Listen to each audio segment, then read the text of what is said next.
또 OBC 요한복음 7번째 강의 오신 여러분 주님의 이름으로 환영하고 축복합니다. 오늘 7번째 강의 영광 안에 거함이라는 제목으로 저희들 함께 말씀을 나눌 텐데요. 첫 번째 파트는 15장 1절로부터 16장 33절의 말씀입니다. 영광에는 대가가 있고 또한 영광에는 대가도 있지만 또 보상 또한 있다는 그런 말씀을 요한복음서를 통해서 저에게 말씀하십니다. 첫 번째 15장 1절에서 8절 말씀을 먼저 보겠는데요. 예수 안에 거해야 된다라는 그런 제목으로 저희들 주시는 말씀 저희들 읽겠습니다. 나는 참 포도나무요 내 아버지는 농부이시다. 내게 더 있으면서도 열매를 맺지 못하는 가지는 아버지께서 다 자르실 것이요 열매를 맺는 가지는 더 많은 열매를 맺도록 깨끗하게 손질하신다. 너희는 내가 너희에게 말한 그 말로 인해 이미 깨끗해졌다. 내 안에 머물러 있으라. 그러면 나도 너희 안에 머물러 있을 것이다. 가지가 포도나무에 붙어 있지 않으면 스스로 열매를 맺지 못하는 것처럼 너희도 내 안에 있지 않으면 열매를 맺을 수 없다. 나는 포도나무여 너희는 가지다. 그가 내 안에 있고 내가 그 안에 있으면 그 사람은 많은 열매를 맺는다. 나를 떠나서는 너희가 아무것도 할 수 없다. 누구든지 내 안에 있지 않으면 그 사람은 쓸모없는 가지처럼 버려져 말라 버린다. 사람들이 그런 가지들은 모아다가 불 속에 던져 태워버린다. 만일 너희가 내 안에 있고 내 말이 너희 안에 있으면 너희가 원하는 것이 무엇이든지 구하라. 그러면 그대로 이루어질 것이다. 너희가 열매를 많이 맺으면 내 제자가 되고 이것으로 아버지께서 영광을 받으실 것이다. 아멘. 요한복음에는 총 7번의 나는 무엇이다 라는 선언이 나오게 됩니다. 특히 이 나는 무엇이다라는 무엇이다라는 선언이 성경에서는 굉장히 중요한 선언이거든요. 그래서 예수님께서도 나는 무엇이다 7가지를 통해서 말씀하셨지만 또 구약 성경에 보게 되면은 모세가 하나님을 처음 만났을 때 이름이 무엇이냐고 물어봤을 때 하나님께서는 나는 나다라고 대답을 하세요. 그걸 우리 성경에는 스스로 있는 자다라고 번역이 되어 있는데요. 번역은 잘 됐습니다. 그래서 영어 표현으로 하면은 I am who I am이에요. 나는 스스로 있는 자다. 비동사가 보통 보면 존재에 대한 얘기죠. 그래서 I am who I am. 나는 스스로 있는 자다. 뭐 그런 의미 가운데서 나는 무엇이다. 에이고 에이미라는 그런 히라버를 쓰게 되는데요. 그래서 상당히 좀 중요한 무게를 갖고 있는 표현입니다. 그래서 7번의 나는 무엇이다라고 나오는데 오늘 그 마지막 것이에요. 7가지 중에서요. 그래서 나는 참포도나무요라고 이야기를 합니다. 7이라는 숫자가 요한복음에서도 중요한 역할을 하죠. 요한복음에 흐르는 그런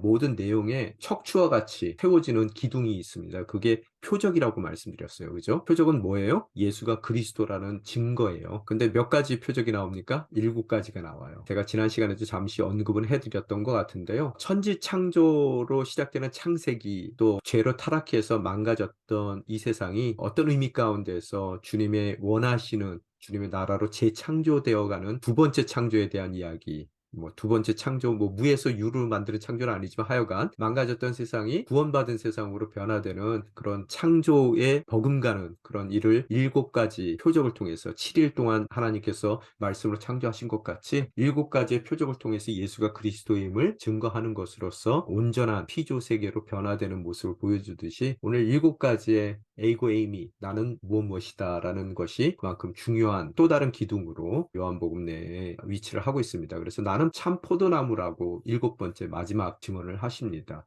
구약의 비유를 보게 되면은 이스라엘 백성들을 포도나무 혹은 포도원으로 표현을 하시죠. 그래서 제가 여기에 몇 가지 예를 적어놨습니다. 근데 2절에 보니까요 자르실 거라는 거예요. 재해버리다라고 개역 개정에는요. 이게 무슨 소리입니까? 가지치기를 하겠다는 거죠. 그래서 죽은 가지를 잘라내고 또 필요 없는 가지들을 잘라냈을 때 더욱 풍성한 열매를 맺는 것은 우리가 농사의 이치입니다. 그래서 예수님은 참 포도나무고요. 또 아버지 하나님은 농부시죠. 그래서 가지치기를 하신다. 그래서 농부가 즉 성부가 더욱 풍성한 열매를 맺도록 가지치기를 하신다라는 그런 의미를 갖고 있습니다. 그래서 가지치기의 그 대상이 되는 것을 봤을 때 우리 공동체 가운데서도 재해지는 사람들이 있다는 것이고요. 그래서 그 사람으로 인해서 뭔가 하나님의 풍성한 열매가 맺어지는데 방해가 된다면 사람 자체가 재해질 수도 있는 거고요. 또 둘째로는 우리 삶 가운데 열매를 방해하는 요소들이 있단 말이에요. 쓸모없는 요소들이. 그래서 그게 관계적인 요소라면 또 그것이 우리 삶 가운데 또 품지 말아야 될 그런 마음이라면, 그죠? 욕심, 뭐 기타 죄악된 마음이라면 그 모든 것들을 하나님께서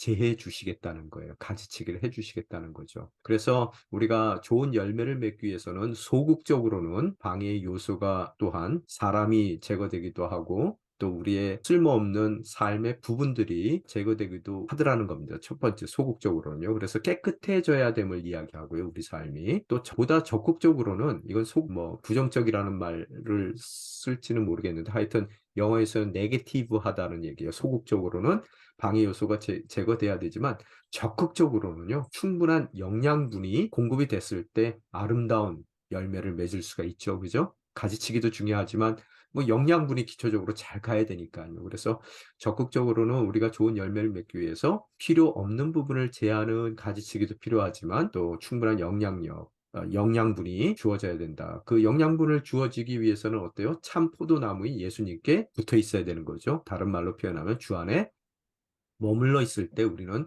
좋은 열매를 맺는 포도나무 가지가 될 수 있다라는 것을 설명해 주십니다.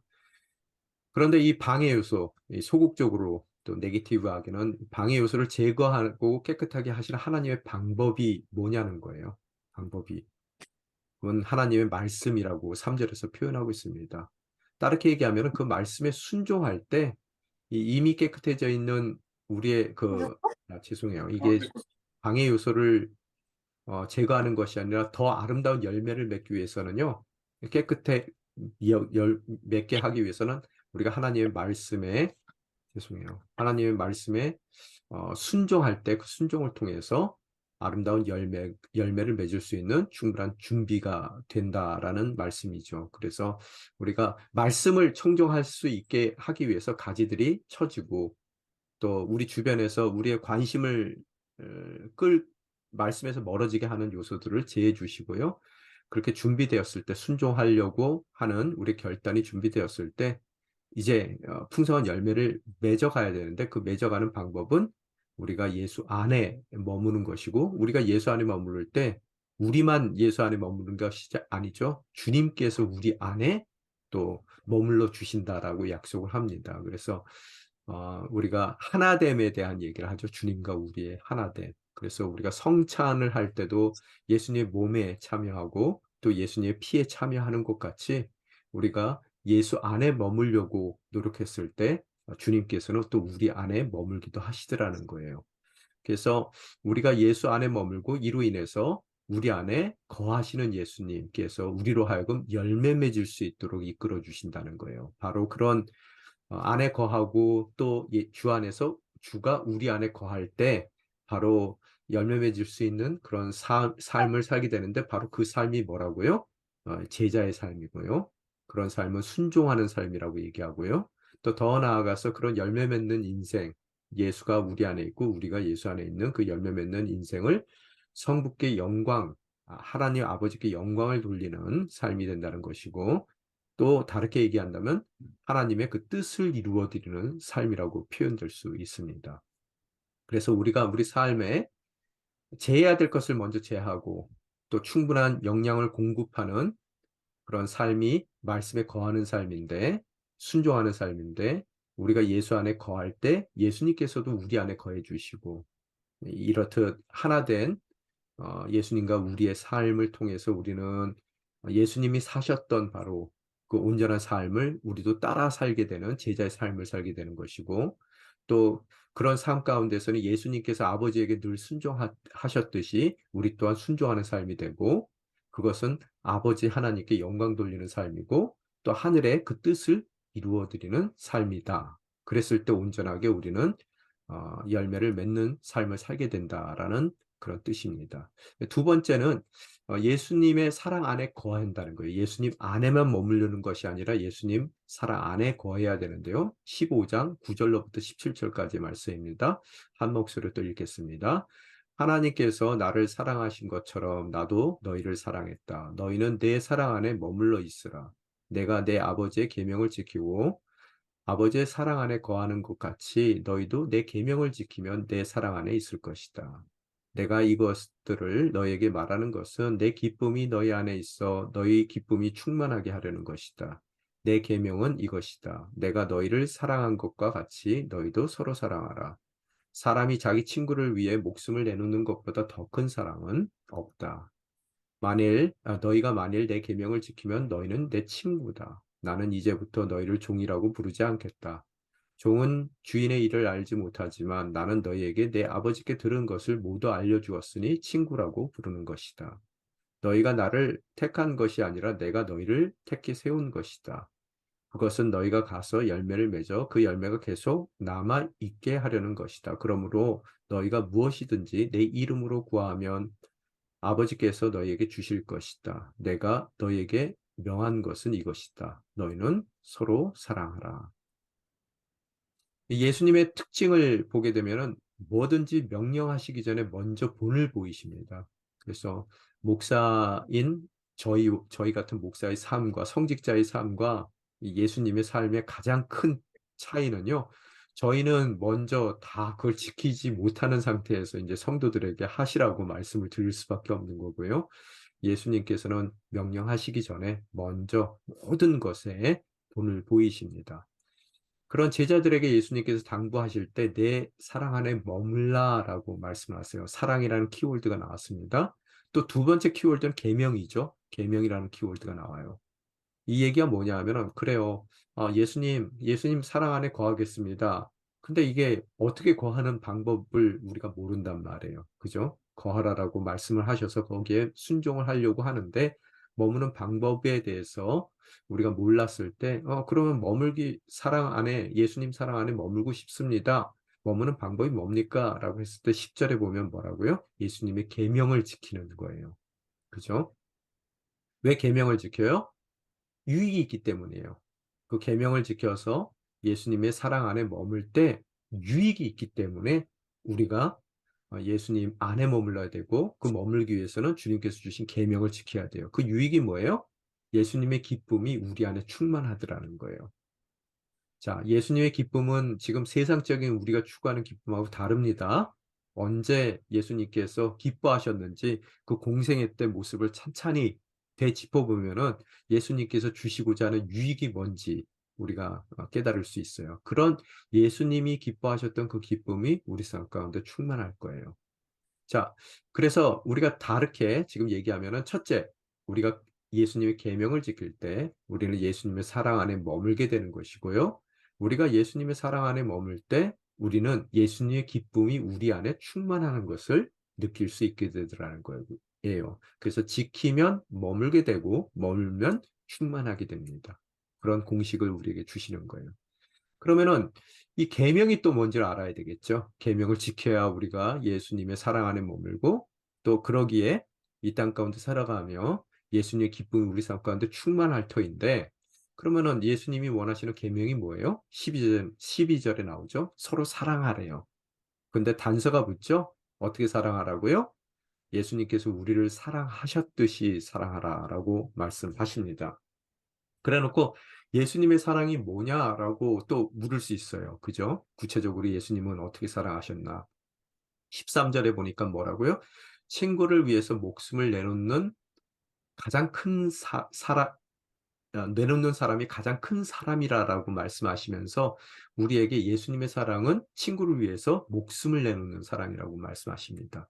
그래서 우리가 전반적으로 예수님의 사랑을 다시 한번 짚어봤을 때 그렇게 사랑해야 되는 것이 예수님의 계명이고 그 계명을 지킬 때 우리가 예수 안에 머물 수 있는 거고 예수 안에 머무를 때 우리가 비로소 예수님의 기쁨이 우리 안에도 충만할 수 있다라고 얘기하죠. 그 예수님의 사랑은 뭐예요?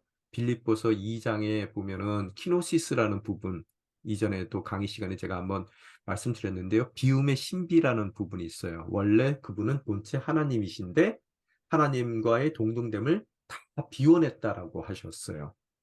원래 사도 바울의 기독론이 그렇게 뚜렷하게 나타나는 곳이 없거든요. 그런데 이 빌립보서 2장에 보면 키노시스라고 하는 그 2장의 부분이 예수님에 대한 그런 기독론, 이 사도 바울의 기독론이 명확하게 표현되어 있는데 원래 하나님이셨고 하나님의 모든 영광을 비워냈어요. 왜요? 우리를 사랑하기 때문에요. 그러면은 성육신적 그 하나님의 동등하심을 비워내고 이 땅 가운데 내려오신 그런 성육신적으로 우리는 서로 사랑해야 된다는 것입니다.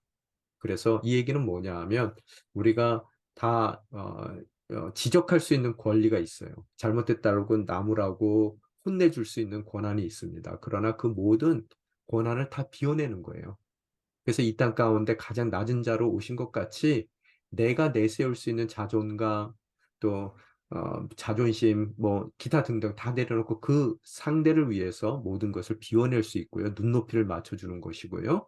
또 그 사람의 때를 얼마든지 지적하고 또 혼내줄 수 있는 그런 권리가 있다 하더라도 그 사람의 때를 기다려주는 것이 바로 예수님의 사랑이고, 또 있는 그대로 사랑하는 것이 예수님의 사랑이고요. 그래서 아직 우리가 죄인 되었을 때 뭐예요? 십자가에 못 박혀 죽으시는 그런 사랑의 확증으로, 이 십자가의 사랑의 확증으로 우리를 사랑해 주셨듯이 있는 그대로 우리가 이 땅 가운데 낮은 자의 모습으로 오셨어도 그 남은 생명까지도 죄인의 모습으로 십자가에 달려 죽으시는 그런 사랑으로 우리가 사랑할 때 그 사람이 가장 큰 사람이래요. 이 땅 가운데.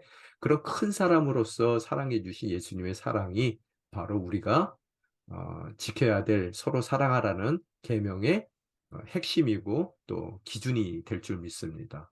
그런 사랑하는 사람들에게 만약의 경우 예수님께서 우리를 사랑하듯이 사랑하는 예수님의 계명을 지켰을 때 우리가 예수 안에 거하게 되는 것이고 머물게 되는 것이고 비로소 우리가 충만한 기쁨을 누리게 된다라고 말씀하셨는데, 그런 계명을 지키는 사람들, 사랑하는 이들에게 예수님께서는 친구가 되어 주세요. 친구. 그죠? 그래서 우리가 서로 예수님께서 우리를 사랑해 주신 것 같이 사랑할 때 예수님께서는 또 우리에게 주시는 대가로, 보상으로 그런 친구가 되어 주시는데, 그 친구는 본문에서 말씀하신 것 같이 종은 주인의 일을 알지 못해요. 상의하지 않습니다. 그렇지만 친구는 그 모든 얘기를 다 해주는 것 같이 하나님의 뜻을 알게 해주세요. 여러분, 뜻을 안다는 것은 너무나 중요한 일이죠. 이유를 안다는 얘기고요. 그 목적이 무엇인지를 안다는 얘기예요.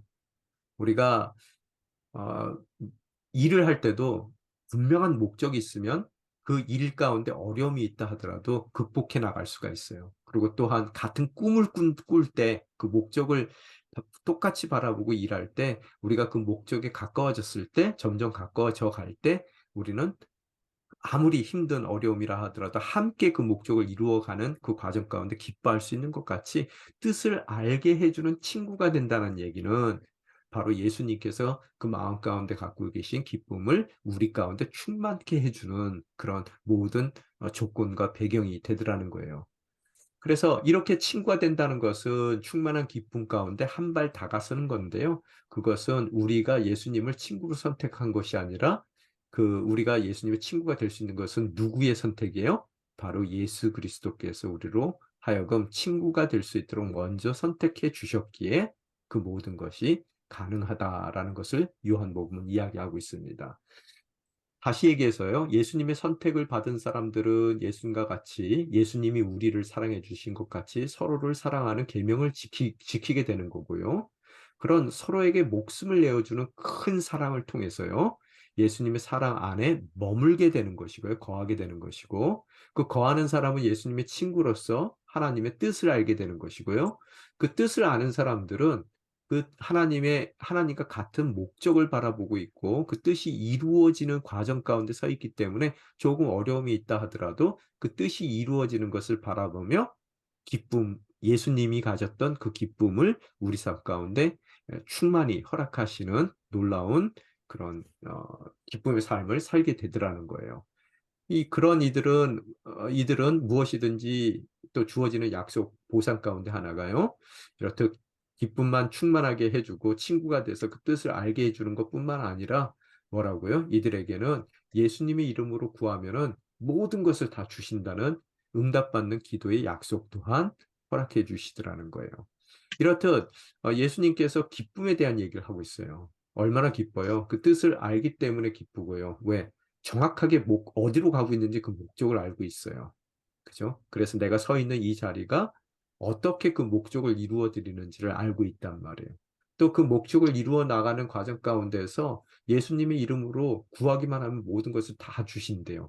그러니까 기쁠 수밖에 없죠. 그것이 예수 안에 머무는 삶이고, 그렇기 때문에 예수님의 기쁨으로 충만하기 때문에 바로 우리 인생 가운데 그런 예수님의 기쁨을 충만케 하기 원하신다는 주님의 바람을 말씀하고 있는 지금 이 예수님의 상황이 어떠냐는 거예요. 전혀 기뻐할 수 있는 상황은 아니죠, 사실은요. 인간적인, 세상적인 관점 가운데서요. 왜 그래요? 지금 3년 동안이나 동고동락했던 제자 중에 하나가 이미 예수님을 배반했어요. 유다에 대한 얘기죠. 또한 수제자 베드로는 곧 그렇게 당당하게 얘기하지만 머지않아 예수님을 철저하게 3번이나 부인하게 될 것을 예수님은 알고 계세요. 그죠? 또 예수님께서 앞으로 겪게 될 모든 치욕과 고난과 그 아픔에 대해서 너무나 정확히 다 알고 계시단 말이에요. 그래서 어떤 의미 가운데서는 세상적으로는 결코 기뻐할 수 있는 상황이 아닌데 예수님께서 기뻐한다 그러고요.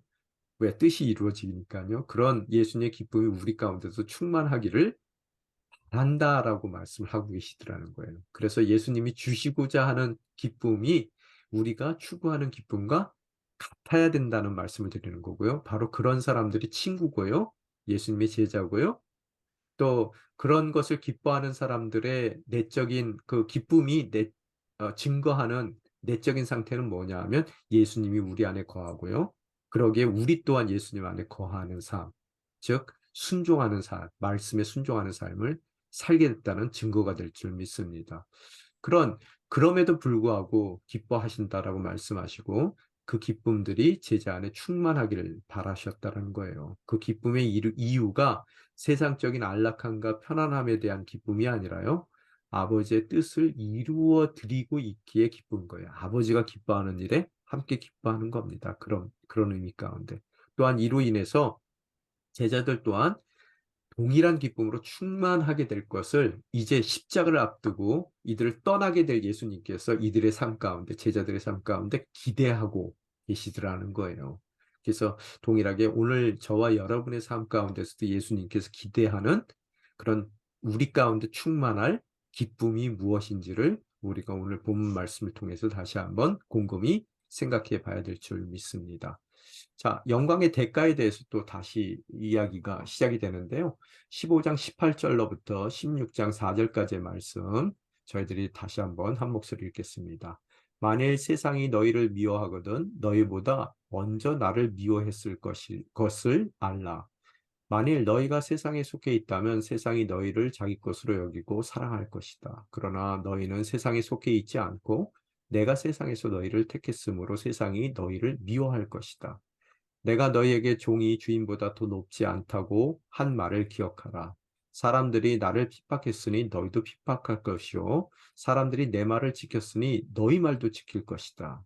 그들은 너희가 내 이름을 믿는다는 이유로 이런 모든 일들을 너희에게 행할 것이다. 그것은 그들이 나를 보내신 분을 알지 못하기 때문이다. 만일 내가 와서 그들에게 말하지 않았더라면 그들은 죄가 없었겠지만 그들은 이제 자기 죄를 변명할 길이 없다. 나를 미워하는 사람은 내 아버지도 미워한다. 내가 만일 아무도 행하지 못하는 일을 그들 가운데 행하지 않았더라면 그들은 죄가 없었을 것이다. 그러나 이제는 그들이 내가 한 일을 보고서도 나와 내 아버지를 미워했다. 그러나 이것은 그들의 율법에 기록된 것을 이루려는 것이다. 그들이 아무 이유 없이 나를 미워했다. 내가 아버지께로부터 너희에게 보낼 보혜사, 곧 아버지께로부터 오시는 진리의 성령이 오시면 그분이 나를 증거해 주실 것이다. 너희도 처음부터 나와 함께 있었으므로 내 증인들이 될 것이다. 내가 이 모든 것을 너에게 말한 것은 너희가 믿음에서 넘어지지 않게 하려는 것이다. 사람들이 너희를 회당에서 쫓아낼 것이다. 그리고 너희를 죽이는 사람마다 자신이 하는 일이 하나님을 섬기는 일이라고 여길 때가 올 것이다. 그들은 아버지나 나를 알지 못하기 때문에 그런 일을 할 것이다. 내가 너희에게 이런 것을 말하는 것은 그때가 되면 내가 한 말을 너희로 기억하게 하기 위함이다. 또 내가 처음부터 너희에게 이런 것을 말하지 않는 것은 내가 너희와 함께 있었기 때문이다. 아멘. 예수께서 자신이 알고 있는 진리를 우리에게 알게 하시고 또 종이 아닌 친구로 대해 주시더라는 거예요. 다른 말로 무슨 뜻입니까? 우리가 가지치기를 받아요. 그리고 또 좋은 열매를 받기 위해서 좋은 열매를 맺기 위해서는 우리가 가지에 붙어 있어야 되죠. 바로 그 표현을 우리가 예수 안에 거하고 예수님께서 우리 안에 거하라는 그런 의미로 말씀해 주셨죠. 그러면 거한다는 인생은 계명을 지키는 인생이고요.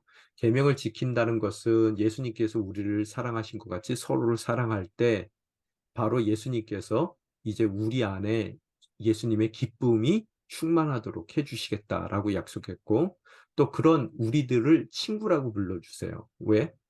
아버지의 뜻을 다 알게 해 주신다라고 말씀하셨고요. 또한 아버지께 예수 그리스도의 이름으로 기도드리는 모든 것이 응답받는 그런 인생으로 삼아 주신다라고 말씀을 해 주십니다. 그래서 친구기 때문에 예수님이 알고 있는 것을 알아요. 즉 하나님 아버지께서 우리 인생 가운데 갖고 계신 그 뜻이 무엇인지를 밝히 알고 그 뜻이 이루어 나가는 과정 가운데 말씀에 순종하는 우리의 삶을 통해서 그 뜻이 이루어지고 있는 것조차 우리가 바라보게 되더라는 거예요. 그죠?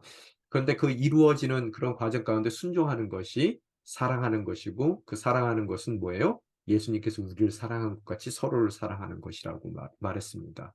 그래서 예수님께서 사랑한 것 같이 서로 사랑하는 것으로서 결과적으로 예수님의 기쁨이, 하늘의 기쁨이 우리 인생 가운데 충만하게 되는 것이고 그것을 누려나갈 수 있는데요.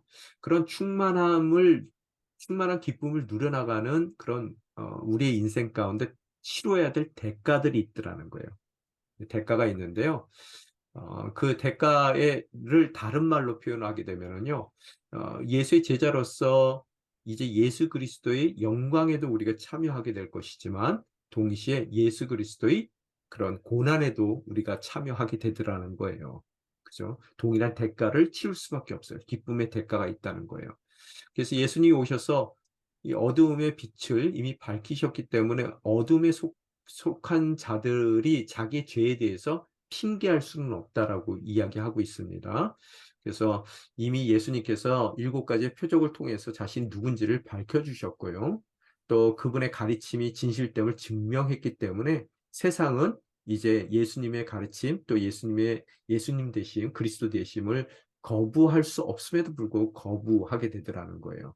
그런 두 종류의 사람이 있다는 거예요. 기쁨을 충만하게 느끼는 사람들, 즉 우리 제자들을 뜻하는 거고요. 사랑 가운데 거하고 또 어, 예수님의 그 예수님 안에 머무르는 것을 충만한 기쁨을 느끼지만 맨 앞으로 넘어갔을 때는 참 포도나무에 가지로 붙어 있는, 그래서 열매 맺기를 농부가 바라는 그런 종류의 사람들이 있고, 예수님이 누군지를 도무지 알지 못하고 그 모든 증명에도 불구하고 표적에도 불구하고 거부했기 때문에 이제 자신들의 그 거부에 대한 죄에 대해서 핑계댈 수 없는 심판의 대상이 될 수밖에 없는, 가지치기를 그침을 당할 수밖에 없는 세상이 있더라는 것을 이야기하고 있어요. 그래서 이 둘 간의 텐션 가운데 우리는 예수님이 당하신 어려움 가운데, 고난 가운데 우리 또한 그 고난을 겪을 수밖에 없는, 그래서 예수님이 영광에도 참여하지만 기쁨에도 참여하지만 어떻다고요? 반대로 예수님의 고난에도 참여할 수밖에 없는 그런 구도를 말씀하고 계시다는 겁니다. 그래서 예수님이 떠난 이후에도 이제 예수님이 떠나시면서 바톤 터치를 탁 해주시는 분이 계시죠? 그분이 누구예요? 보혜사 성령님이세요. 보혜사는 지난 시간에도 말씀드렸죠. 컴포터라고 말씀을 드렸어요. 우리를 위로하시는 분이고, 또 카운슬러, 어떤 말로 하면은 법정에서 변호사 같은 그런 역할을 해주시는 분이 바로 성령님이십니다. 그래서 그 성령님께서 예수님이 떠나시면서요, 우리 곁을 떠나시면서 예수님 대신 우리에게 찾아오신단 말이에요. 그래서 예수를 믿는 이들에게는 모든 사람들에게 성령이 임하게 되는데요. 그 성령님 보혜사를 통해서 우리는 제자들은 예수님의 증인으로 살아가야 되는데요. 그 증인된 삶 가운데 아까 말씀드린 대로 예수님을 거부했던 사람들이 있단 말이에요. 하나님의 가지치기의 대상들이 되는 그런 사람들과의 이 부딪히는 삶 가운데서 많은 대가를 치를 수밖에 없고요.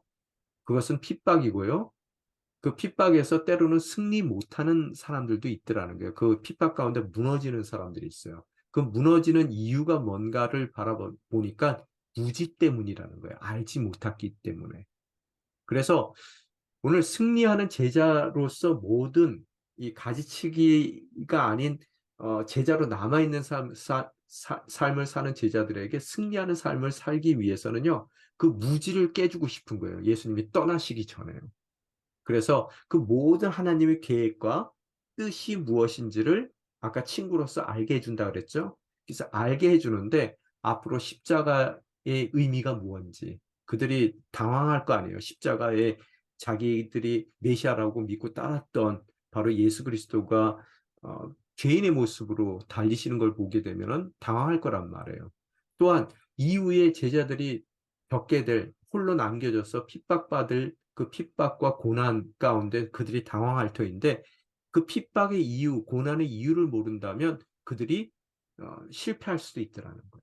그래서 오늘 그 모든 일어난 일과 그 일의 이유를 또 목적이 무엇인지를 설명해 주는 것으로서 그들의 무지를 깨주는 것으로서 이유를 설명해 주는 것으로서 그 홀로 남겨졌을 때 홀로 남겨진 것이 아니라 보혜사 성령님이 그들과 함께 하는 것으로서 그들이 넉넉히 그 핍박의 자리 가운데서도 승리해 나가는 제자가 되기 위해서 이제 주님께서 설명을 해 주시기를 원하시더라는 거예요. 앞으로 벌어질 일들의 이유와 목적을요.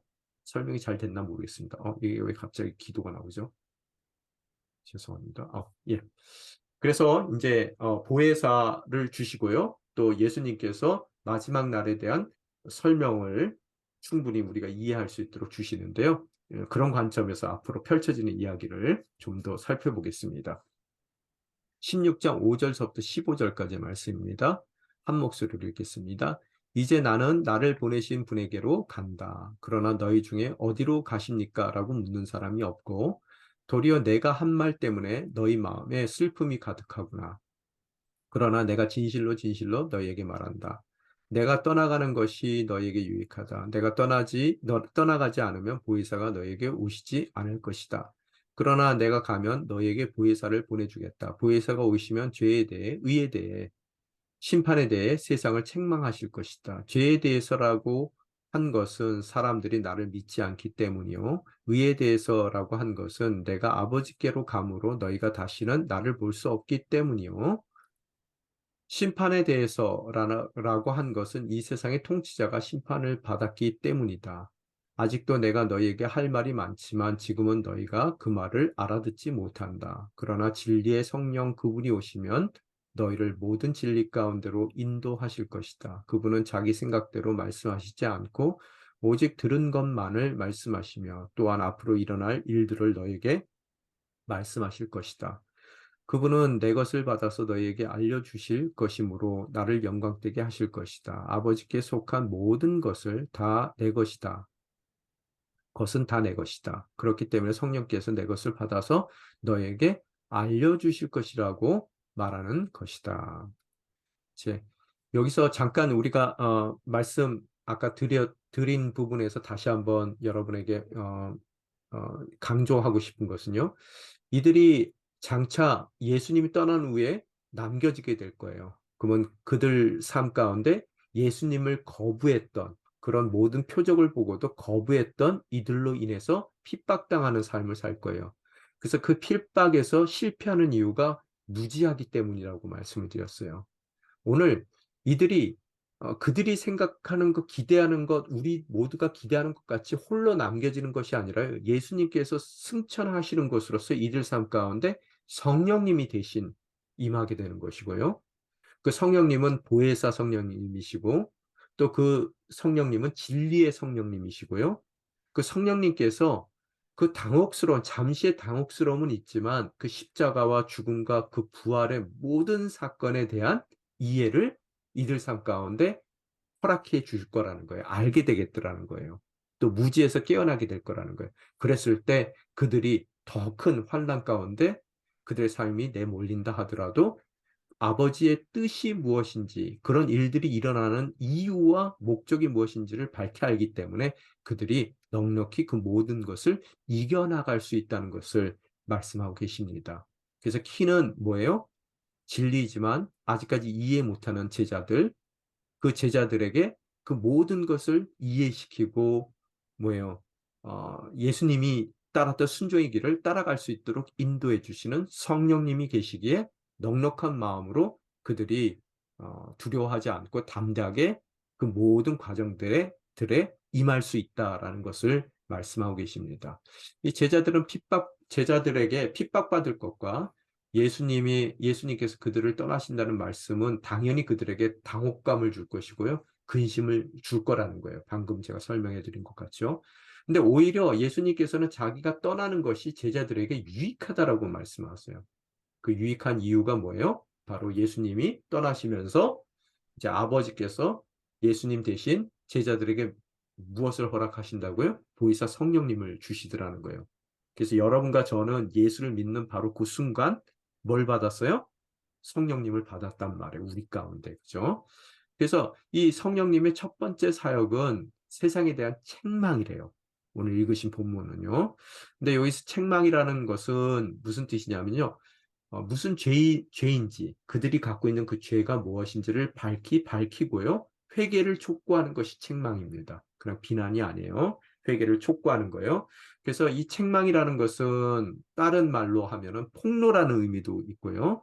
또 그 폭로된 것에 대한 증명의 의미도 포함을 하고 있습니다. 그래서 교재는 폭로와 증명의 의미도 표현하고 있다라고 기술을 하고 있는데요. 제가 보기에는 유죄를 입증하다라고 표현하는 게 훨씬 책망하고 가까운 의미일 것 같아요. 그래서 검사들이 기소하잖아요.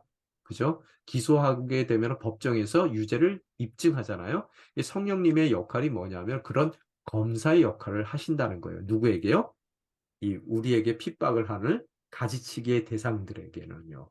그렇지만 반대로 우리에게는 어떤 역할을 해주신다고요? 변호의 역할을 해주신다는 거예요.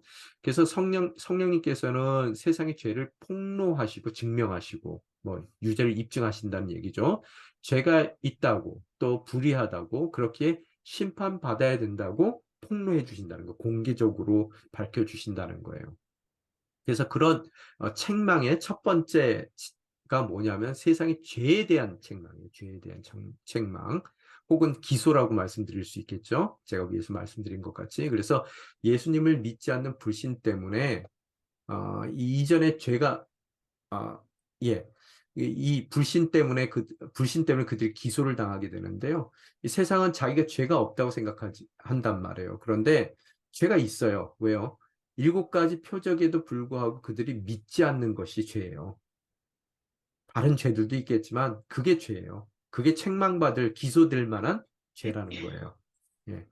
그래서 그런 죄가 있고요. 그다음에 두 번째, 의에 대한 책망이 있다 그랬어요. 죄에 대한 책망은 예수님의 7가지 표적을 통해서도 예수님의 예수님됨을 믿지 않았던 죄에 대한 책망이었고요. 두 번째 책망은 의에 대한 책망인데요.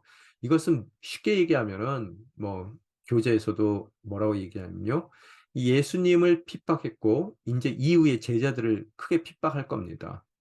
그래서 이들을 핍박하고 죽이는 것을 핍박하는 자들 입장 가운데서는 자신들이 의롭다라고 생각해요. 그게 의로운 일을, 하나님의 일을 행했다고 생각하거든요.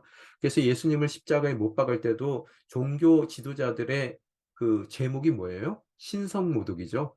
그죠? 그래서 이게 하나님께 의로운 행위로 생각을 하면서 예수님을 십자가에 못 박고 또 예수님을 따랐던 제자들을 핍박하고 죽인단 말이에요. 그래서 그들이 의롭다고 생각하는 그 의에 대한 기소예요. 누가요? 성령님께서 하시더라는 거예요. 세 번째는 심판에 대한 책망이고 기소입니다. 이 예수님께서 돌아가실 때 세상의 통치자들의 심판을 받으시죠? 그죠? 또 이제 많은 제자들이 이후에 통치자들의 심판에 의해서 죽음의 자리까지, 순교하는 자리까지 끌려 나가게 되더라는 거예요. 그래서 자칭 예수님을 판결할 수 있다라고 생각했던 이들이 오히려 성령의 심판의 대상이 된다는 것을 성경은 우리에게 말씀하고 계십니다. 그래서 우리에게 허락되실 그 성령의 첫 번째 사역은 이렇듯 검사로서 책망하는 일, 혹은 유죄를 입증하는 기소의 역할을 해주는 거고요. 두 번째 사역은 인도의 사역이에요. 첫 번째 게 검사의 사역이었다면 두 번째 것은 변호사의 사역이죠. 그래서 보혜사는 또한 comforter, 우리를 위로하는 자, 또 우리와 counselor, 우리와 동행해 주면서 우리가 바른 길을 갈 수 있도록 인도해 주시는 역할인데요. 그죠? 그래서 12절에서 14절에 보면 아직은 예수님의 말씀을 전부 이해하지 못해요, 제자들은요. 언제 이해하기 시작합니까? 이들이요? 부활하신 예수님을 만난 이후에요. 이해하기 시작합니다. 또한 언제 이해하기 시작해요? 승천하시고 나서 마가의 다락방에서 기도하고 그들이 성령 받았을 때 비로소 그들이 정말로 참다운 제자의 모습을 보여요. 그죠? 바로 두 번째 사역이죠. 성도를 인도하는 보혜사의 사역이 그들에게 임했기 때문에 처음에 이해하지 못했던 모든 제자들이 사도행전에 보게 되면 완전히 다른 모습을 살게 되죠. 담대하게 죽음도 불사하며 어떠한 핍박 가운데서도 정말로 땅끝까지 복음을 전하는 제자의 모든 진리를 살아내는 삶을 살아내더라는 거예요. 그런 인도하심이 누구의 두 번째 사역이라고요? 성령님의 두 번째 사역이다. 또한 성경에서 이야기하는 것은 성령님의 말씀은 곧 예수님의 말씀이에요. 그러면 우리에게는 곧 바로 성경의 말씀이에요. 성경에 쓰여진 말씀이요. 그래서 어떤 분들 성령의 음성을 들었다 그러세요.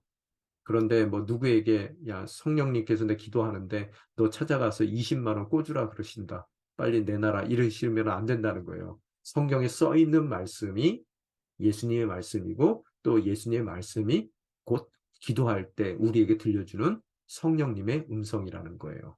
그 이유가 뭐라고 설명하고 있어요? 성령님의 말씀이 곧 예수님의 말씀이고 우리의 성경의 말씀이라는 걸 어떻게 우리가 알 수 있어요?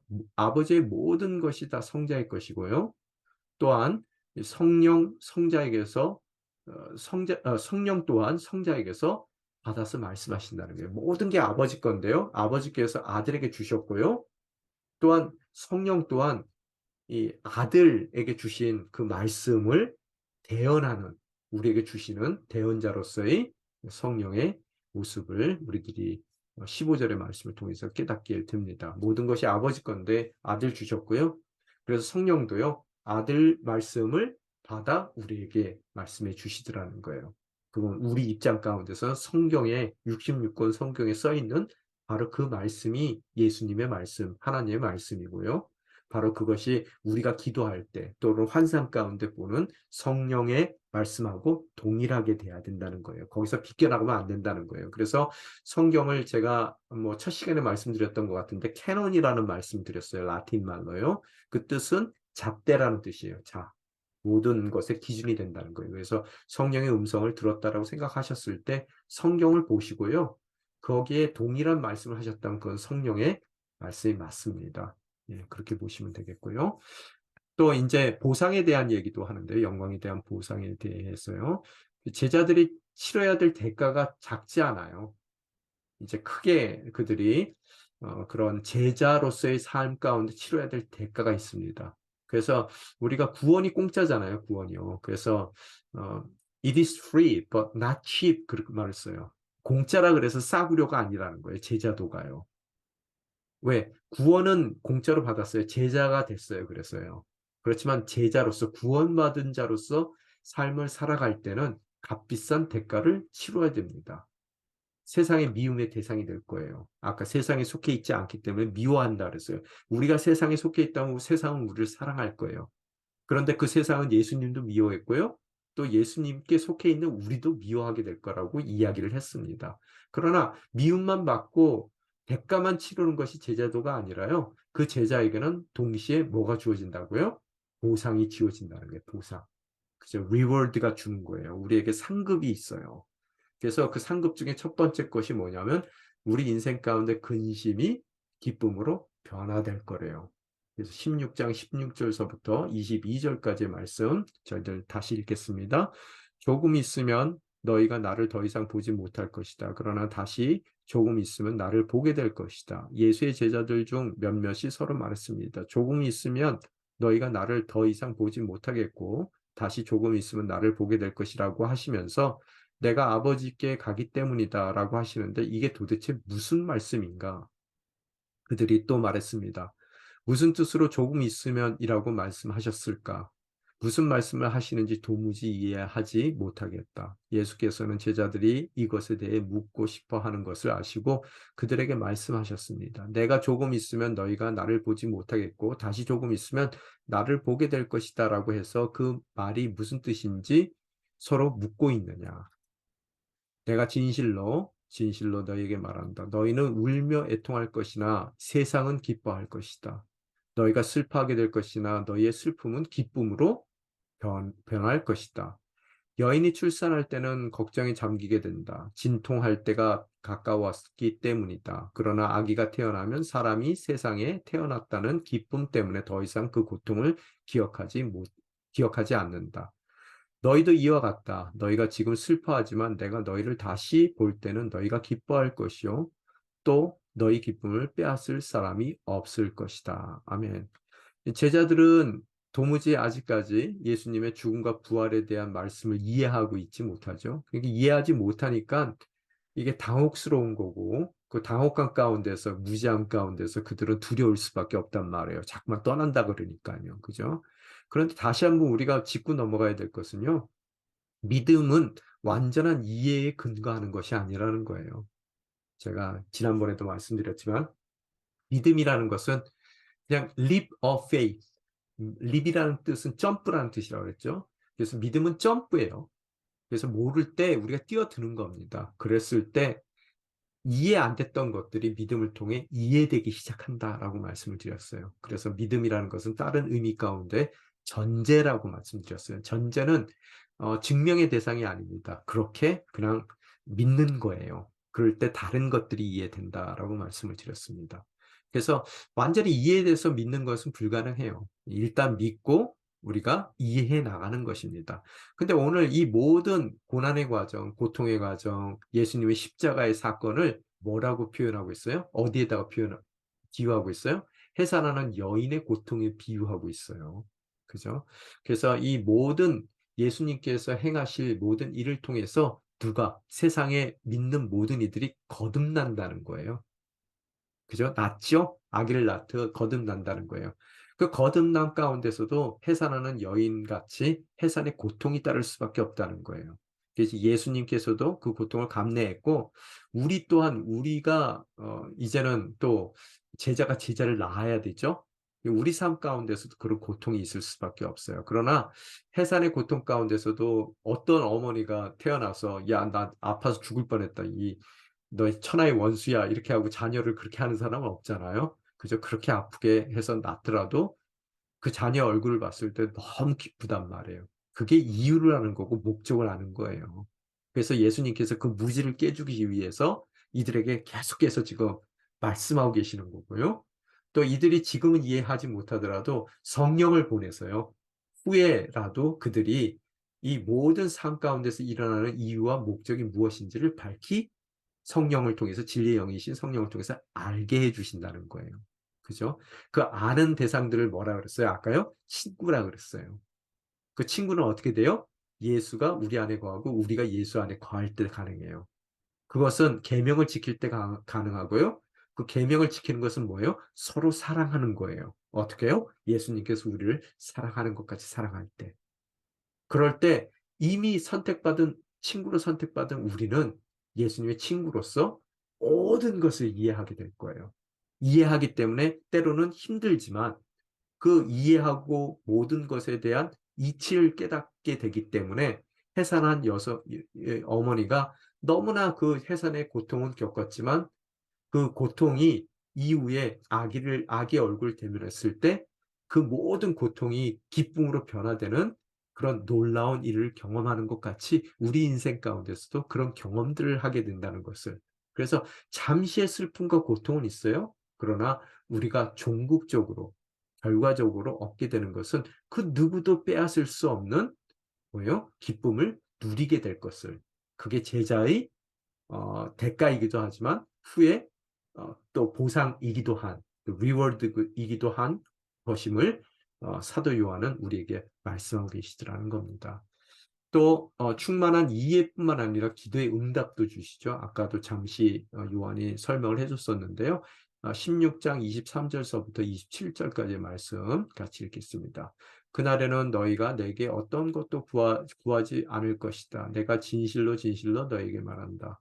너희가 무엇이든 아버지께 구하면 아버지께서 내 이름으로 주실 것이다. 지금까지는 너희가 내 이름으로 아무것도 구하지 않았다. 그러나 구하라. 그러면 받을 것이니 너희 기쁨이 충만해질 것이다. 지금까지는 내가 이것을 비유로 말했지만 더 이상 비유로 말하지 않고 내 아버지에 대해 분명하게 말할 때가 올 것이다. 그날에는 너희가 내 이름으로 아버지께 구할 것이다. 내가 너희를 위해 아버지께 구하겠다는 말이 아니다. 아버지께서는 너희를 친히 사랑하신다. 아버지께서 너희를 친히 사랑하시는 것은 너희가 나를 사랑했고 내가 아버지께로부터 왔음을 믿었기 때문이다. 아멘. 요한의 제자들이 부활하신 잠시의 당혹감 가운데 또 무지 가운데 고통과 아픔은 있지만 부활하신 예수님을 보게 될 때 크게 기뻐할 것이다 그랬어요. 누가 빼앗을 수 없는 기쁨이라고 이야기를 했습니다. 자신의 영적인 이해력이 부족하여 지금은 많은 질문들을 할 수밖에 없어요. 그죠? 그러나 부활하신 예수님을 대면할 때는 더 이상 질문 자체가 필요 없어요. 풍성한 이해를 그들 삶 가운데 성령님을 통해 풍성히 어, 부어주실 줄 믿습니다. 그래서 진리의 성령님의 인도하심을 통해 이들은 이후에 십자가와 부활의 전적인 의미를 그들이 깨닫게 될 거라는 거예요. 또한 기쁨의 이유 중에 하나가 이 깨달음 때문에 이런 일들이 예수님께서 내 삶 가운데 이루어 주셨구나 하는 그런 기쁨도 있지만 또 그런 놀라운 하나님의 역사 가운데 나를 한 부분으로 초청해 주셨구나. 뭐 이런 기쁨도 있겠지만 또 다른 기쁨의 이유는요. 우리의 그러한 삶 가운데서의 모든 기도 가운데 응답될 거라는 거예요. 저는 그래서 이해가 안 되는 거예요. 새벽마다 왜 안 나오세요? 응답되는데요. 정말 믿으세요? 예수님께서 친구가 된 사람들의 기도는요, 하나님께서 다 들어주신다고 그랬어요. 예수님의 이름으로 드리는 기도 가운데. 우리에게 주어진 특권이거든요. 기도는 여러분 그래서 특권입니다. 근데 기도 안 해요. 특권을 사용하지 않습니다. 그래서 제가 좀 답답한 마음이 있는데요. 하여간 이 기도의 응답 때문에 우리는 기뻐해요. 응답받는 기도는 예수 이름으로 드리는 기도고요. 또 아버지께 드리는 기도고요.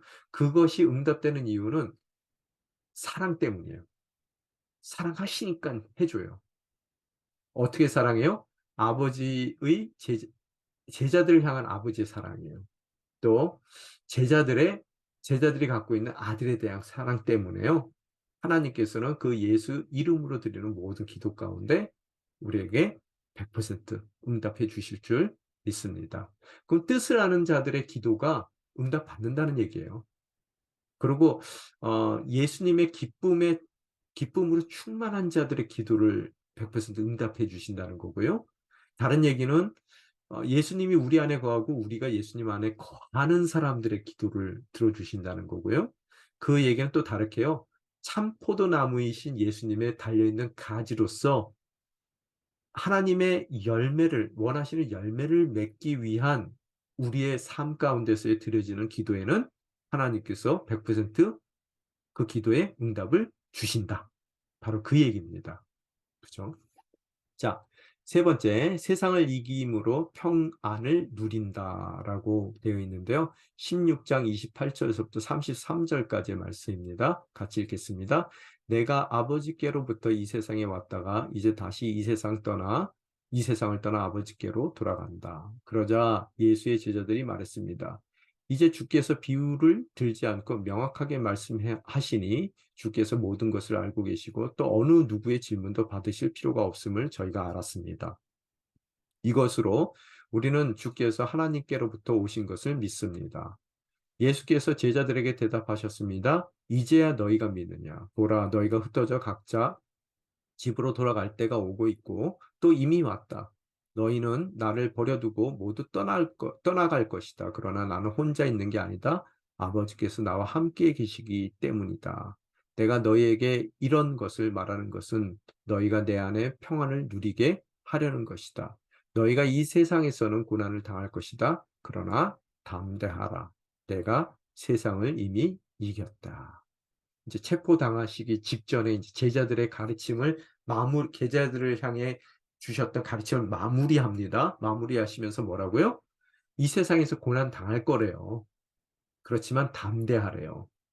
내가 담대해야 될 이유가 뭐예요? 예수님께서 이미 세상을 이기셨기 때문에요. 그죠? 바로 그 뜻을 안다는 거고요. 이 뜻을 아는 사람들은 어때요? 이 예수님께서 친구로서 그 뜻을 알게 해준 이들 삶 가운데서는 예수님의 기쁨이 충만할 거라고 말씀하셨어요. 그래서 담대함을 넘어서요, 기쁨으로 충만하기까지 할 거라는 거예요. 자, 제자에게 주어지는 보상은 이렇듯 근심에서요, 그들의 두려움에서 기쁨으로, 또 응답받는 기도의 특권을 누릴 수 있는 그런 보상이 있었고요. 또 다른 보상이 하나 있어요. 그 보상은 뭐냐 하면요, 이제 성육신적인 말씀을 하시면서요, 내가 아버지께로 나왔다는 얘기는 성육신에서 이 땅 가운데 오셨다는 얘기죠. 성육신의 목적이 뭐예요? 예수님의, 즉 예수님의 사명이 뭐예요? 우리 교재에서 얘기하는 관계 회복이에요. 관계 회복. 두 번째, 마지막 세 번째 보상은요, 근심이 기쁨으로 되고 또 모든 예수 이름으로 드리는 기도에 응답받는가 하면, 가장 큰 것은 그런 예수님의 모든 예수 안에 거하는 우리 삶 가운데서는 관계 회복이 일어난다는 거예요. 여러분, 하나님은 제가 삼위일체 하나님이라고 그랬죠? 그죠? 세 분이 한 분이고 한 분이 세 분이에요. 영어로 표현하면 three in one, one in three 그렇게 얘기하는데요. 이 얘기가 뭐라 그랬어요? 제가요. 하나님은 공동체라 그랬어요. 신적인 공동체. 영어로는 divine community 그렇게 얘기하는데 신적인 공동체예요. 우리가 보통 부부에 대해서도 한 몸이라고 얘기할 때가 있죠. 뭐 그렇다고 해서 정말로 한 사람이라는 의미는 아니지만, 바로 그런 예표적인 부부 생활을 통해서 우리가 어느 정도 이렇게 느낌을 가질 수 있는 분이 이 하나님이세요. 그분은 세 분이지만 한 분이에요. 한 분이지만 세 분이에요. 완전히 온전한 100%의 관계로 존재하신단 말이에요. 그분은 그래서 릴레이션십이에요. 그래서 제가 영어로 강의할 때 늘 들었던, 외국 사람들 대상으로 강의했을 때 들었던 것은 Christianity is not a religion 그래요. 그래서 기독교는 종교가 아니라는 게, 릴리전이 아니에요. 뭐예요? But relationship. 관계라는 거예요. 그래서 우리가 하나님의 형상대로 지음받았죠? 관계이신 하나님의 형상대로 지음받았어요. 이 세 분이 한 분이고 한 분이 세 분 같은 그런 관계이신 하나님께서 그 관계를 더 풍성하게 하기 위해서 사람을 지으셨고요. 그 관계 가운데 초청하셨어요. 그래서 관계적인 속성을 우리가 갖고 있습니다. 그걸 어떻게 알아요? 여러분, 세상 가운데 가장 중요한 게 뭐예요? 관계 아니라고 생각하세요? 어떤 분은 그러시더라고요. 돈이라고요. 명예라고요. 그런데 우리가 극단적인 삶으로 이렇게 몰려가면은 가장 우리가 본능적으로 반응해요. 여러분, 집에 불이 났어요, 밤에요. 그래서 지금 여러분 급하게 나가야 돼요. 뭐 하나 들고 나갈 수 있어요. 뭐 들고 나가세요? 통장 들고 나가세요? 아니면은 내가 사놨던 금부치 들고 나가세요? 우리의 자녀들을 업고 나갈 거예요. 그죠? 그런 것 같이 극단적인 상황 가운데 이렇게 몰려갔을 때요, 본능적으로 뭐가 제일 중요한지가 나와요. 그래서 관계적으로 창조된 우리거든요. 왜? 관계이신 하나님께서 그분의 형상대로 그분의 관계를 더 풍성하기 위해서 우리를 만드셨어요. 그런데 죄를 범했다 그러죠? 이 선악과를 먹었다는 죄에 대한 얘기가 나오는데, 그 죄라는 의미는요, 하말티아라고 얘기를 하거든요.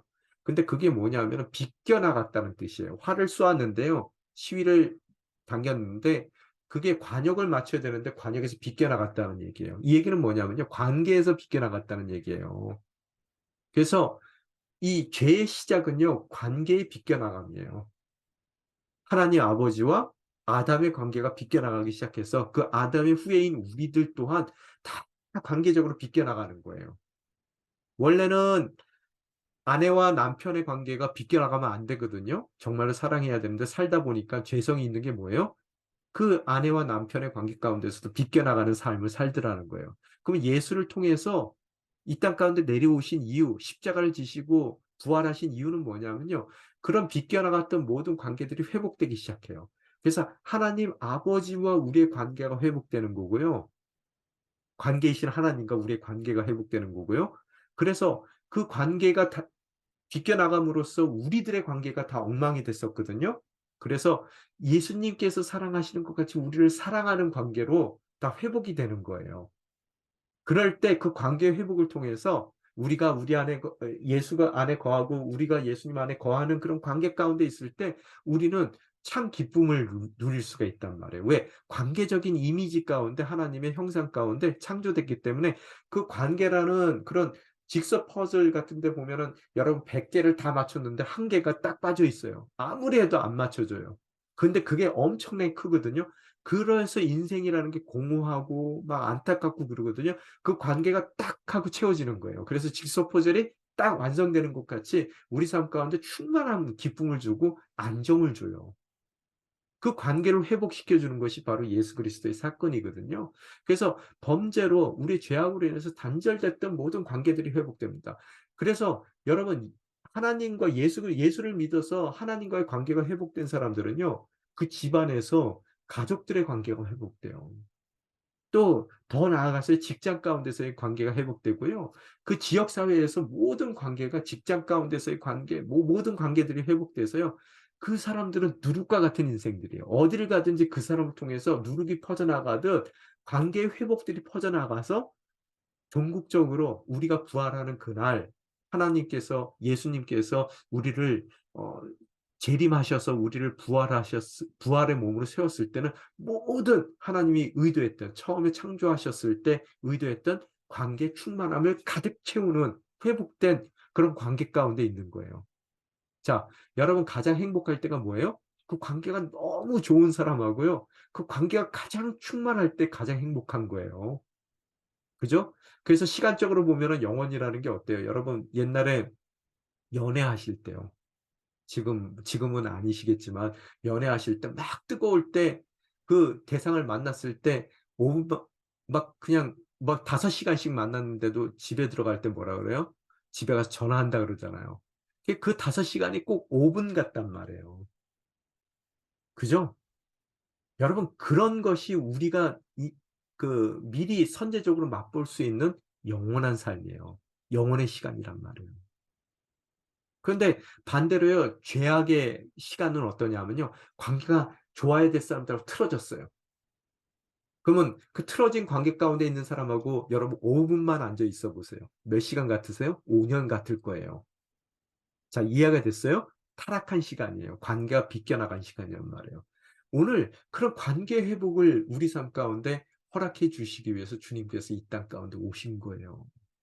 그래서 앞으로 여러분이 인제 돌아가시고 눈 딱 떴을 때 부활했을 때 나팔 소리 들렸을 때 재림에 딱 눈 뜨고 일어나면은 이 부활한 우리의 삶 가운데서는 모든 것이 하나님이 의도했던 관계이신 하나님께서 우리에게 허락한 모든 관계들이 가득가득 찬 그런 회복된 날을 우리가 살아갈 거예요. 우리는 그걸 뭐라 그래요? 하나님의 나라, 천국이라고 얘기하는 거예요. 기대되지 않으세요? 그래서 어떤 분들이 그래요. "하나님의 나라에는 뭐 가족 관계 없다."라고 성경에 써 있잖아요. 그래서 "야 그 뭐 그런 하나님의 나라가 다 있느냐." 그 얘기가 아니라요. 모든 사람들의 관계가 완성됐기 때문에요. 회복되고 충만하기 때문에요. 가족이라고 좀 더 사랑하고 덜 사랑하고가 없어요.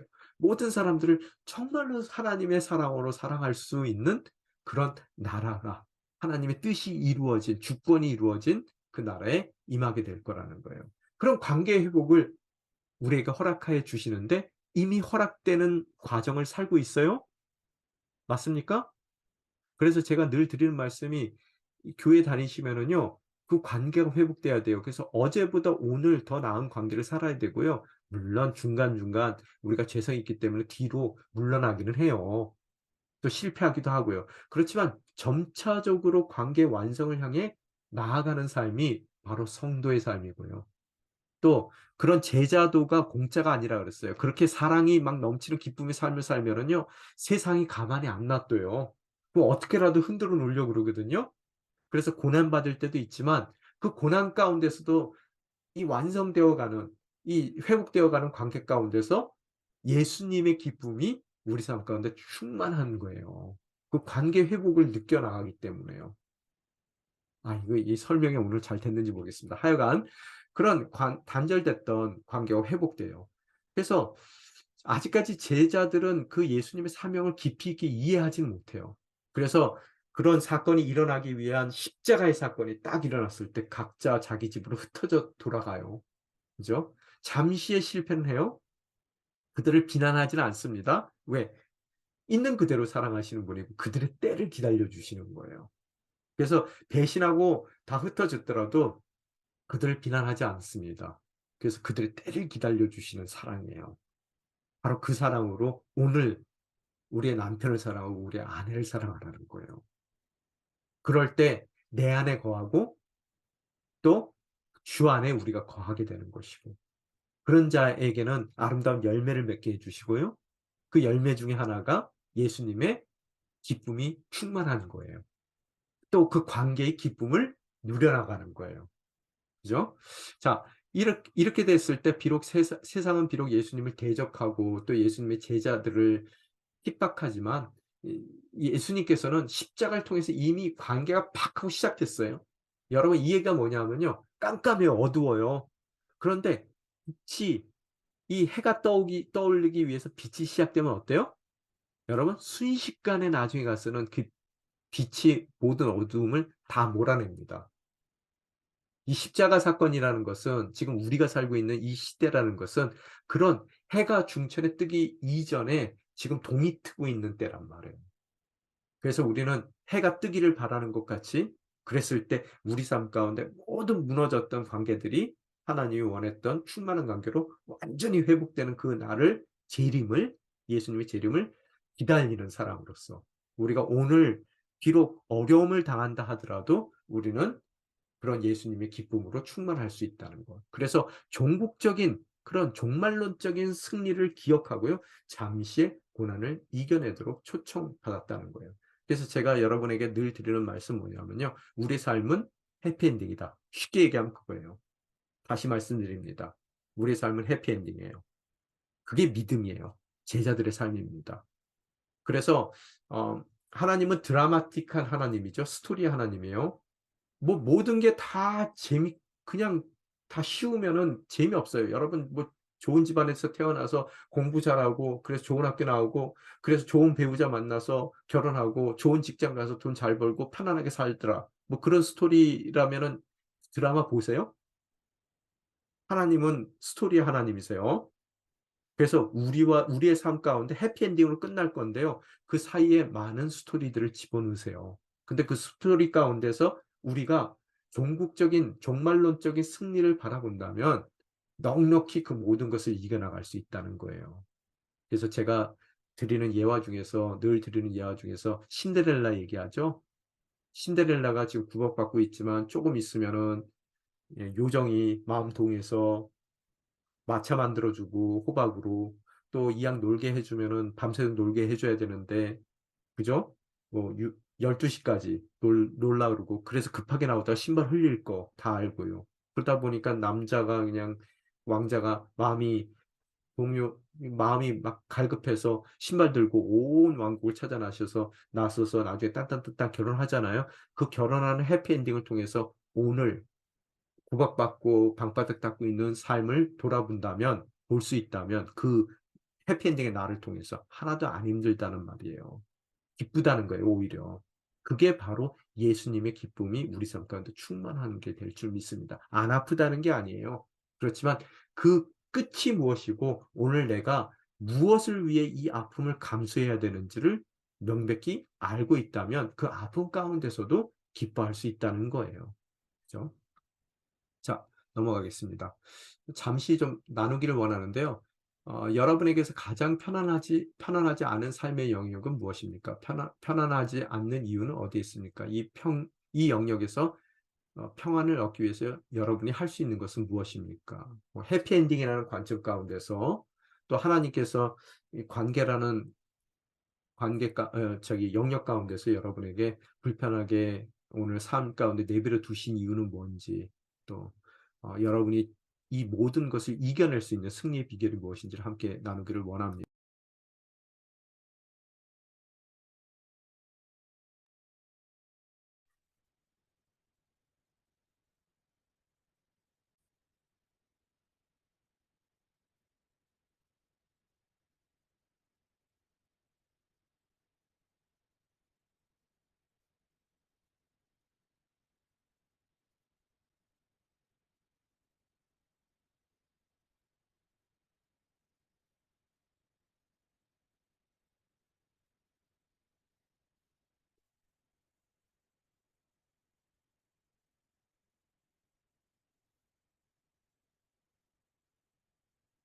팀장님 많이 힘드시죠? 긴 시간.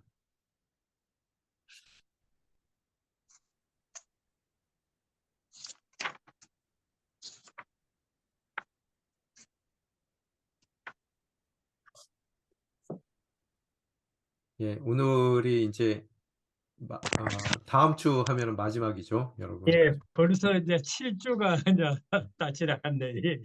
예, 긴 시간 참, 그 하여튼 8주가 참 빠릅니다. 예, 예. 사실 이 8주 만에 요한복음을 다 예, 흐른다는 것 자체가 쉬운 일은 아닐 것 같습니다. 예, 예, 저희가 또 시간이 돼서요, 진도 빨리 예, 나가도록 하겠습니다. 얼른 마치고 좀 제 생각으로는 한 10분, 15분 안에 다 끝내도록 노력을 하겠습니다. 이제 마지막 부분으로 점점 다가오는데요. 저희가 이제 17장 내용을 살필 텐데요. 17장의 제목은 뭐냐면 기도를 통한 영광으로의 여정입니다. 그래서 우리가 잘 아는 것과 같이 13장에 들어오면서 이제 예수님의 사역이 공적인 사역에서 사적인 사역으로 바뀌게 된다 그랬죠. 그래서 상징적인 사건이 세족식이라고 그랬습니다. 세족식을 통해서 이제 모든 공적인 사역이 사적인 가르침으로 이제 바뀌게 돼서 저희들이 14장서부터 16장까지 사적인 제자들을 대상으로 한 가르침을 받고요. 이제는 17장에 넘어와서 이제 주님의 기도를 저희들이 바라보게 됩니다. 대제사장으로서의 주님의 기도이죠. 그래서 지금 방금 저희가 16장에서 마지막으로 어, 가르침 가운데서 끝, 가르침을 끝내시는 멘트가 담대하라, 내가 세상을 이겼노라 라는 말씀으로 저희들이 끝나게 되죠. 그죠? 그래서 승리로 마무리를 하시게 됩니다. 그리고 나서 이제 기도로 들어가시면서요, 음, 세 파트로 나눌 수 있는데, 기도를요. 첫 번째는 예수님 자신을 위한 기도였고요. 또 두 번째로는 제자들을 위한 기도였고, 세 번째가 이제 훗날 모든 믿게 될 교회를 위한 기도로 17장이 마무리가 됩니다. 자신을 위한 기도인데요. 저희가 요 한 구절만 좀 읽을게요. 3절 말씀이요. 영생은 오직 한 분이신 참 하나님 아버지와 아버지께서 보내신 예수 그리스도를 아는 것입니다. 바로 그 알을 위해서, 영생은 알을 통해서 오는데요. 그 알을 위해서 예수님께서 십자가를 지실 수밖에 없다는 것을 기도하세요. 지금 그러면서 하나님이 의도했던 그 알을 통해서 모든 이들이 영생을 갖게 해달라고, 그런 십자가를 통해서 주님의 뜻을 이루어 드리는 것이 아버지께 드리는 영광인데, 내가 그 영광을 드릴 수 있도록 끝까지 잘 갈 수 있도록 주님께서 기도를 하시는 내용이었습니다. 그래서 이 영광의 때에 대해서 말씀을 하시는데요. 이제 영광의 때가 다가왔다는 거예요. 십자가의 때라 그랬죠. 그 십자가를 통해서 방금 3절에서 읽은 것 같이 영생을 줄 수 있는 하나님의 뜻이 이루어지는 때가 왔다는 거예요. 근데 3절에서 그 아는 것이 영생을 가져다 준다 그랬죠. 아는 것. 근데 이 아는 것이 현재 시제로 써 있는데요. 그 의미는 지속적이라는 뜻이에요. 지속적으로. 우리가 지속적으로 하나님을 알고 아버지를 알고 아들을 알고 성령을 알 때 우리에게 영생이 주어진다 그랬어요. 영생. 그래서 그 알미 가능할 수 있도록, 지속적인 알미 가능할 수 있도록 십자가를 지시는 것이 예수 그리스도의 사명이시고요. 그 사명을 온전히 이루어 드리는 것으로서 아버지가 계획하셨던 모든 영생을 주고자 하는 구원의 역사가 이루어지게 해달라고 주님께서 기도를 하는 내용이 첫 번째 파트였습니다. 그런데 여러분, 영생이 제가 뭐라 그랬어요? 이터니티, 영원한 삶. 이게 시간의 양을 얘기하는 것이 아니라 그랬죠? 시간의 질을 얘기한다 그랬어요. 그죠? 그래서 하나님이 의도했던 시간, 우리가 인생을 살아오면서 뭐 시간들 보면은 아팠던 시간, 상처받았던 시간, 괴로웠던 시간, 또 잊고 싶었던 시간들, 또 낭비됐던 시간들, 또 부끄럽고 수치스러운 시간들, 뭐 이런 시간들이 많단 말이에요. 그죠? 실패의 시간, 좌절의 시간들. 하나님이 시간을 그렇게밖에 못 만들어 놓으셨어요? 아니죠? 시간도 우리의 모든 관계를 위해서 이 땅을 창조하셨는데, 그 관계에서 비껴나가는 죄를 범함에 그 시간들이 다 타락해 버린 거죠. 망가진 거죠. 그래서 영생이라는 것은 그런 모든 망가졌던 시간들이 가득 차 버리는 거예요. 주님이 의도했던 그런 관계 가운데서의 우리의 충만한 기쁨이 가득한 그런 시간으로 회복되는 것을 의미하는 거거든요. 하나님이 의도했던 시간으로 가득 차는 그런 시간이에요. 그게 어떻게 가능하다고요? 알므로 가능해요. 안다는 얘기는 관계가 있다는 얘기죠. 그죠? 그래서 그 원래 하나님이 우리를 창조했을 때 관계의 형상대로 우리를 창조하셨고 하나님과의 온전한 관계 또 서로 간의 관계를 하나님께서 의도했지만 사람이 그 관계를 죄라는 것을 통해서 비껴갔다 그랬어요. 그래서 시간들도 다 타락한 거거든요. 그래서 어려운 관계 가운데 우리가 서로를 대하다 보니까요. 힘들고 아프고 고통스럽고 괴롭고 그런 시간들이 우리 삶 가운데 있는 거거든요. 그 타락한 시간이죠.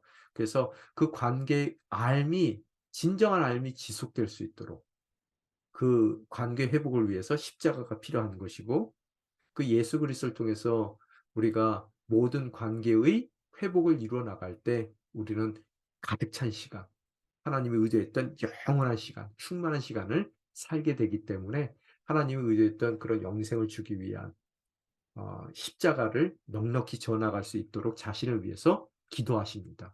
우리도 어떻게 기도해야 돼요? 우리의 소명을 위해서 기도하셔야 돼요. 여러분 가정 가운데 주신 소명이 있죠? 여러분 그 가정 가운데 영원한 시간을 주시기 위해서요. 기쁜 시간, 충만한 시간, 하나님이 의도했던 시간으로 그 가정이 가득가득 채워지기 위해서 여러분을 보내셨단 말이에요. 그죠? 그래서 하늘에 떨어지는 씨앗이 되는 것으로서 모든 가족의 구성원들이 영원한 삶의 충만함을 맛보며 그 시간들을 점점 그 가득 채워나가는 그런 가정으로서의 삶을 살 수 있도록 먼저 여러분을 불러 주셨단 말이에요. 저를 불러 주셨고요. 그래서 우리가 그 일이 어려워요, 때로는. 그래서 우리가 무릎 꿇고 기도해야 돼요. 주님 그게 주님을 정말로 지속적으로 그런 주님으로서 알아가고 친구가 됐을 때 그 모든 것을 깨달을 수 있다 하셨으니까 친구 되게 해 주세요. 성령 충만하게 해 주세요. 그 포도나무이신 참 포도나무이신 주님의 주님께 딱 붙어 있는 가지가 되게 해 주세요. 열매 맺는 인생 되게 해 주세요. 그죠? 성령 충만함을 주세요. 이 기도하시라는 거예요. 예수님 같이는요. 그래서 17장의 첫 번째 파트가 그런 기도였고요. 자, 두 번째 파트는 뭐라고요? 제자들을 위해서 기도했어요.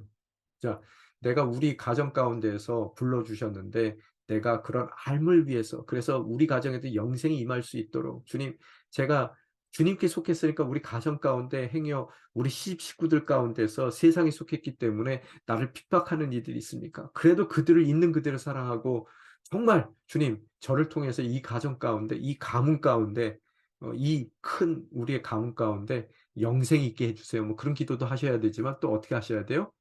여러분에게 맡겨진 자녀들을 위해서 또 이들 또한 저를 통해서 예수님 알게 해주세요.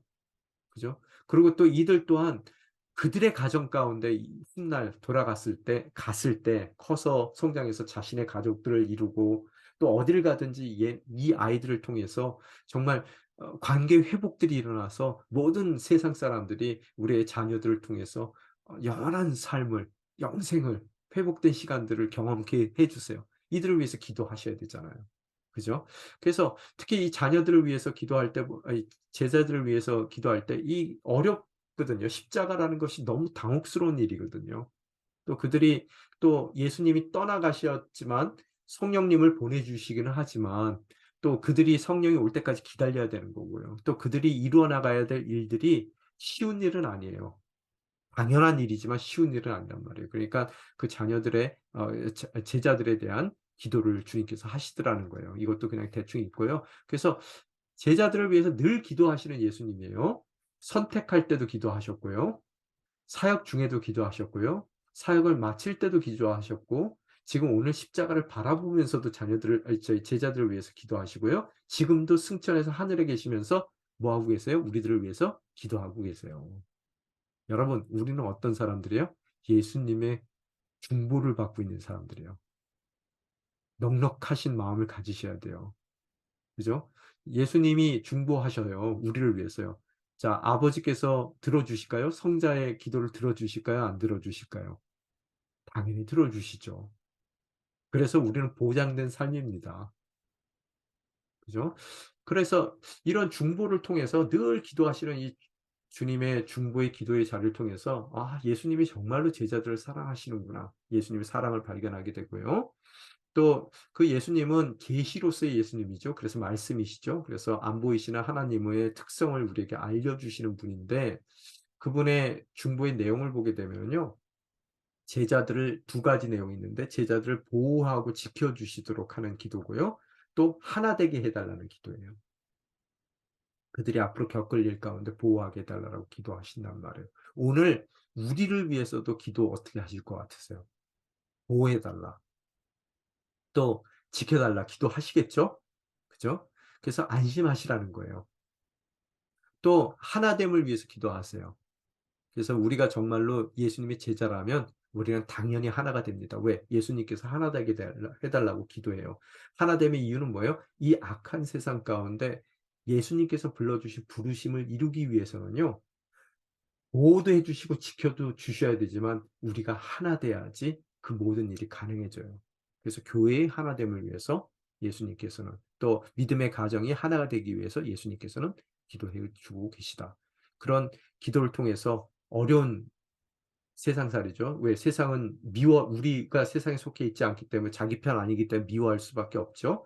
그렇기 때문에 예수님의 기도처럼 우리가 하나님의 보호와 인도하심을 받아야 되고 하나 됐을 때 비로소 하나님께서 이 땅 가운데 불러 주신 그 모든 제자로서의 부르심을 이루어 나갈 수 있다. 즉 제자도를 핍박 가운데서도 살아낼 수 있다. 바로 그것이 예수님의 제자를 들을 위한 중보의 기도 가운데 나옵니다. 또 세 번째 기도는 모든 믿는 자들을 위해서 앞으로 믿게 될 제자들 모든 교회를 위해서 기도하시죠. 그 기도 내용이 쭉 나오는데요. 이 기도가 뭐 모든 믿는 자들에게 확대가 되는데요. 중보가 확대가 되는데 네 가지로 요약할 수 있습니다. 첫 번째는 동일해요. 제자들과 같이 보호해 달라는 기도예요. 그래서 안심하셔도 됩니다. 오늘 여러분이 두려워하는 모든 것으로부터 하나님께서는 우리를 보호해 주실 거예요. 근데 만약의 경우 우리가 걱정했던 일이 일어난다 하더라도 그 일은 어떤 일이에요? 하나님의 뜻을 이루기 위한 일이에요. 그렇기 때문에 그 뜻이 어떻게 이루어지는지 우리로 하여금 당장은 당혹스럽지만 성령을 통해서 차츰 이해하게 해 주시고요. 그 목적이 무엇인지를 밝히 보여주세요. 그래서 그 우리가 세상적으로 봤을 때 당혹스러운 일이지만 그 일 가운데 예수님의 기쁨이 충만케 해 주실 거라는 거예요. 그게 보호입니다. 그런 과정을 사는 사람들을 성화되는 사람이라고 얘기하고 있고요. 그래서 성화를 위해서 기도했고요. 또 제자들을 위해서 기도했던 것 같이 하나됨을 위해서 기도했고요. 우리의 가정의 하나됨, 또 우리 교회의 하나됨. 그럼으로써 우리 모두가 그리스도의 영광에 참여할 수 있도록 이 고난에 참여했으니까요. 보호를 받고 또 성화의 과정을 거치는 것으로써 또 넉넉하게 그 고난 가운데서도 승리할 수 있는 하나됨을 허락해 주신 그 고난에도 참여하지만 동시에 예수께서 부활하시는 그날 모든 예수님의 영광에 참여할 수 있도록 이 네 가지를 기도해 주시더라는 거예요. 여전히 우리를 위해서 예수님은 지금도 기도하고 계십니다. 또 그 기도는 반드시 응답될 거기에 우리는 세상 가운데 행여 고난과 핍박을 경험한다 하더라도 우리 또한 어떻다고요? 안심해야 되는 것이고요. 담대해야 됩니다. 왜? 예수님께서 이미 승리하셨기 때문에 내가 이겼노라라고 선포하셨기 때문에 우리는 안심하고 담대하게 나아갈 수 있으라 믿습니다. 자, 여기까지 하겠습니다. 자, 오늘도 너무 고생 많으셨고요. 제가 기도하고 마무리하도록 하겠습니다. 아버지 하나님 감사합니다. 오늘 또 16장, 17장을 통해서 그 가르침의 마무리 또 주님의 중보의 기도의 내용을 저희들 봤습니다. 이 세상 가운데 남겨진 제자들이 겪어야 할 일은 어려운 일이고 또 아픈 일이고 힘든 일이지만 주님께서 이렇듯 중보의 기도로 우리를 응원해 주시고 또 주님께서 아버지에게 드리는 그 기도의 모든 제목들이 우리 삶 가운데 반드시 응답될 것을 믿습니다. 우리를 보호해 주실 것이며 또 무엇보다도 우리를 하나 되게 해 주시는 주님의 놀라운 능력이 우리의 가정 가운데, 우리의 교회 가운데 있을 것을 확신합니다. 주님, 행여 우리 삶 가운데 보호하심에도 불구하고 일어나는 당혹스러운 일들은 주님의 뜻을 이루기 위한 주님의 계획임을 깨닫습니다. 저희가 그 어려운 고난 가운데 있을 때, 핍박 가운데 있을 때, 또 힘든 가운데 있을 때 그 뜻을 밝히 바라보지 못하기에 때로는 당황스러운 마음도 있을 수 있으나 우리 가운데 있는 성령님께서 그 뜻을 또 주님의 계획을 예수님의 친구로 밝히 알게 해줄 것을 또한 믿습니다. 우리가 그 뜻과 계획을 밝히 알 때 아무리 힘든 과정이라 하더라도 또 모든 영광에 참여하실 주님의 약속이 있기에 넉넉히 이겨나갈 수 있음을 깨닫습니다. 이렇듯 주어진 삶 가운데 주님의 뜻을 이루어 드리는 것으로서 그리스도의 영광에 참여할 수 있는 복된 제자들이 될 수 있도록 강건케 하시고 보호하시고 하나됨을 허락하여 주시고 또 무엇보다도 성령을 통해 그 뜻과 이유를 밝히 깨달아갈 수 있는 아름다운 주님의 자녀들 될 수 있게 도와주시옵소서. 이 모든 말씀 우리 주 예수 그리스도 이름으로 간절히 기도드리옵나이다.